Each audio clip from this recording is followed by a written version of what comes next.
Michelle D. may paalala sa fellow dog owners matapos makagat ng kanyang aso.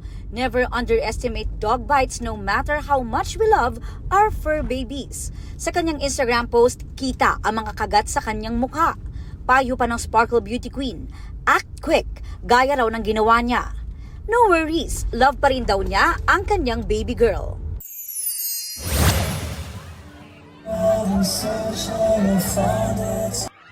Nagpakilig naman ang mga OFW sa Hong Kong si David Licauco para yan sa Kapangyawan Friendship Festival 2025 na bahagi ng Philippine Independence Day celebration katuwang ng GMA Pinoy TV, GMA Live TV at GMA News TV. Looking happy rin si Bea Alonzo. Recently, napansin ng netizens na tila napapadalas na makita silang magkasama ng businessman na si Vincent Ko mula sa Bangkok Airport.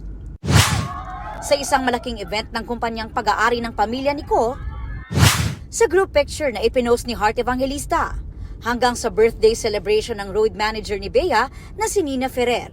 Tanong tuloy ng netizens, soft launch na ba ito? I was diagnosed with early breast cancer.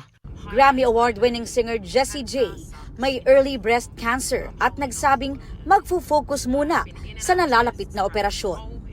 Aubrey Carampel nagbabalita para sa GMA Integrated News.